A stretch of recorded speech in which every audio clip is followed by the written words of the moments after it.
Right, okay. Microphone's here, camera's here. It's a little bit awkward. Maybe I should just move. No, fine, forget it. I'm going to do a little kind of reacts to myself. Um, it's actually the whole point of this little thing for me is to track a little bit of work that I want to do on my own plane. How's my levels? Let's just check. Yeah, I think we're okay.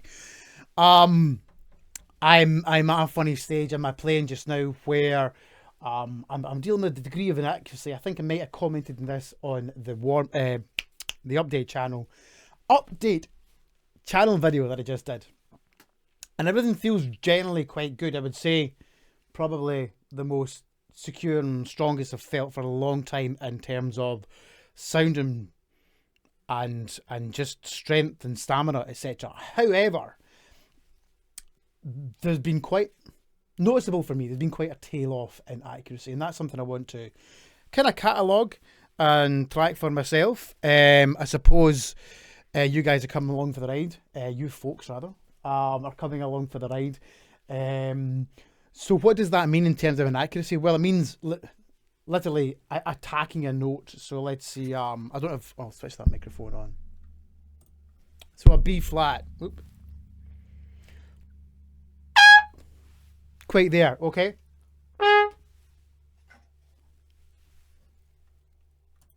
And yeah, that is great. It's there, but what I'm noticing is like in some passages where there's entries and stuff. You know, the trumpet's quite a ropey instrument sometimes. In terms of like, we have to deal with our chops, we have to deal with sound, we have to deal with environmental issues, blah blah blah, all the excuses under the sun.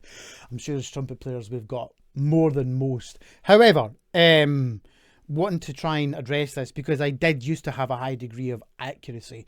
So one of the things that I have a change that I've made to try and deal with this is I've gone back up a size in my mouthpiece, and that has helped a little bit. I feel as though I've got more lip, wanting to do some more work because of course front teeth are a little bit more prominent and rounded rather than the flatter position that they were.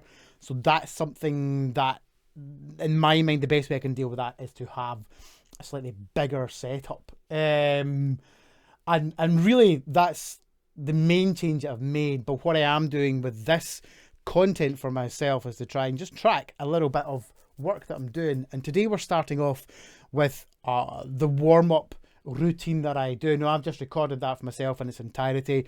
I'm going to kind of do a response video, not as in, oh my god, they're doing this or that, but just a little chat through my routine. It's a routine that we've seen before. There's been a couple of modifications on it on the way through. You guys don't have to sit through the whole thing.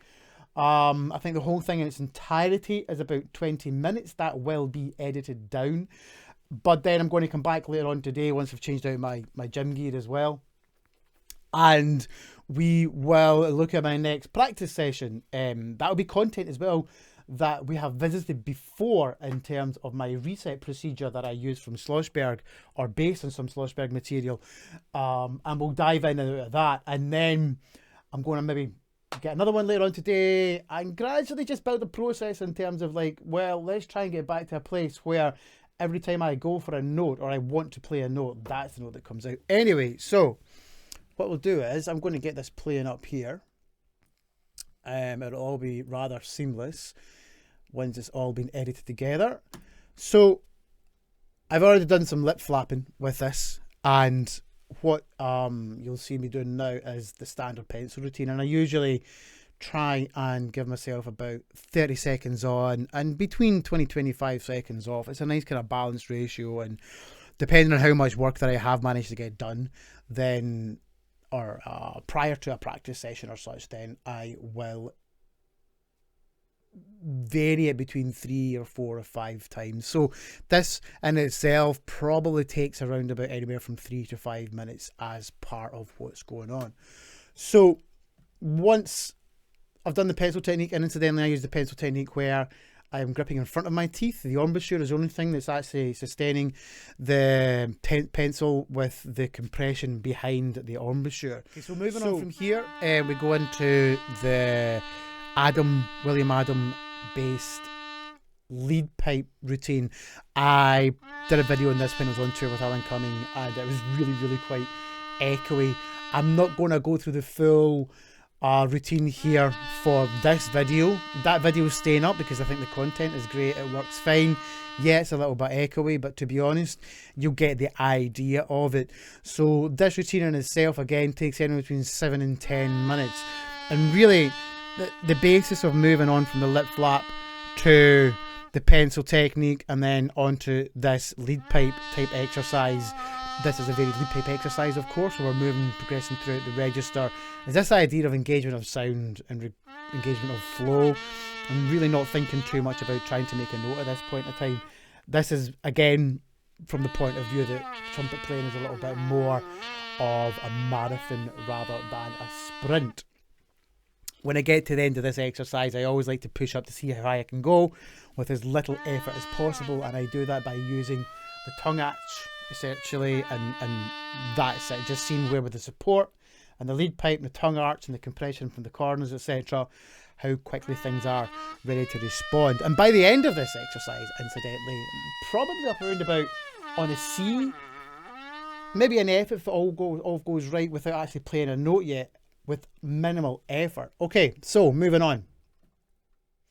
Okay, so the next component is, it has actually been renamed since I started working at the school I'm with now. I've called it the No Expectations G. Excuse me, as much for my new students as anything else. Because when we have 30-minute lessons, etc., they're coming in, they've rushed in from the playground or a geography lesson or PE, something all out of breath. You know, it's like, get a lip flap going. I've got them all doing lip flaps now.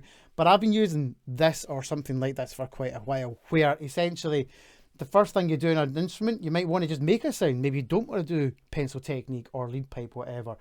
Getting the instrument on the face and just blowing through the embouchure and see what comes out. Now, obviously, I've done quite a bit of playing already in this little kind of warm-up maintenance routine that I like to start my day with. So when we are thinking about this No Expectation G, what I'm looking for is where does the sound start within the airstream, and then gradually, I usually go about 3 attempts.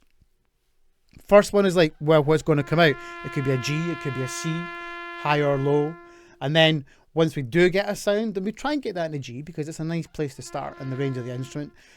Get a little bit of warmth into that sound, second time, and then the third time is where we actually think about warming the sound really, really fully. So, moving on from the No Expectation G, I will do some gentle note bending, sometimes just a semitone, sometimes down 2 semitones and then back up, ba, etc. And then where we are now, we'll start the video again. Where we are now is where I've got a fantastic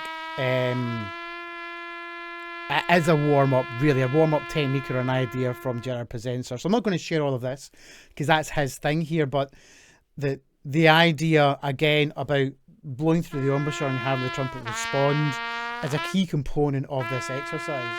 So towards the end of this exercise, there is the employment of some really, really fast lip flexibilities. There are loads of schools out there. I highly recommend, incidentally, Scott Belk's book on lip flexibilities, which is on my stand behind the camera right now. It's really, really good, and I think that key component in terms of our practice is something that's really, really, really worth looking into, because when we get our airstream moving really efficiently and our central tongue arches in the right place, then everything really, really opens up to us as trumpeters. So we're going to move on now to one of my favourite techniques, studies, systems, approaches, whatever you want to call it.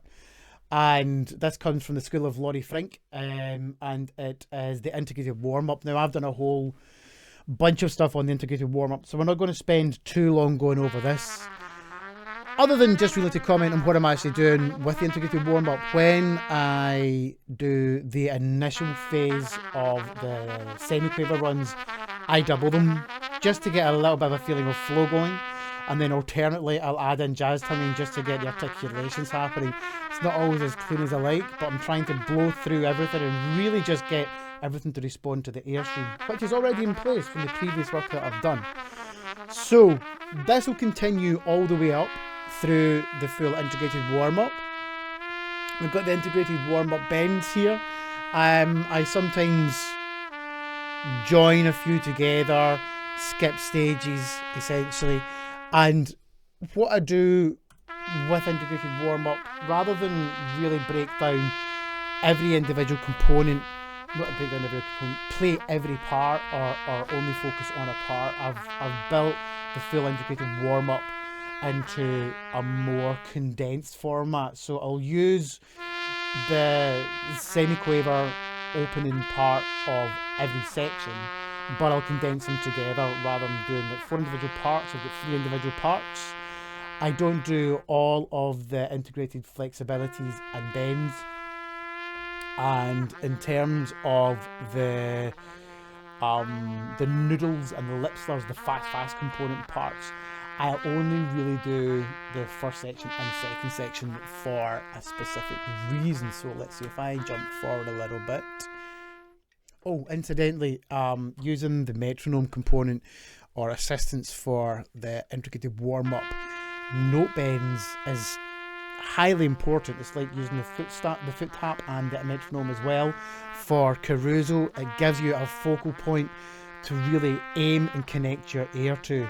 And I think that's a huge part of accuracy that I'm looking for, as well as like if we're slurring to a note or tonguing for a note, we want that specific point to be where it's going to be in terms of where we want it to be.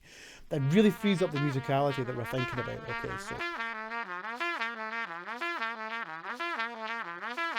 Okay, so onto the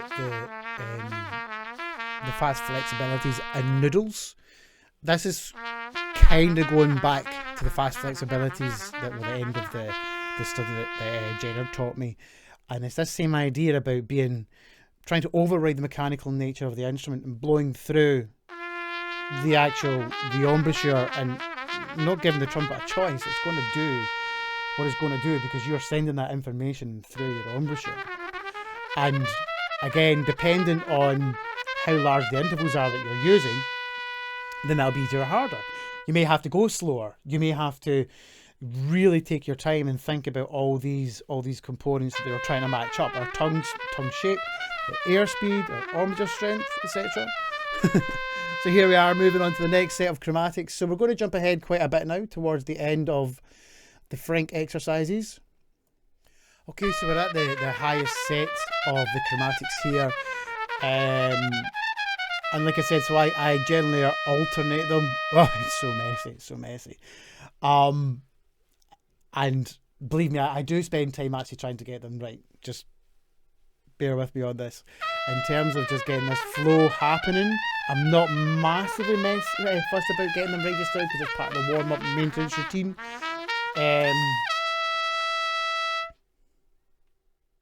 And they're finishing off with the tritone flexibilities variation, where I'm connecting the full register that I've warmed up from the top C all the way down to the F sharp and then back up to our finish on that top of the stave F sharp.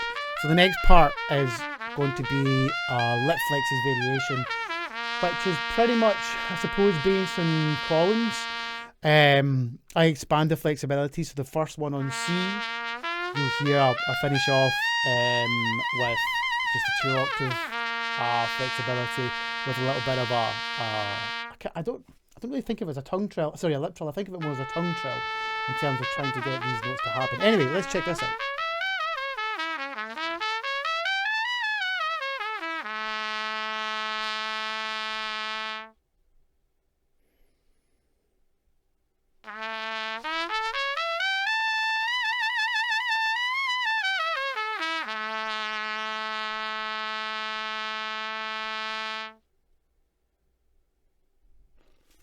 Tuning.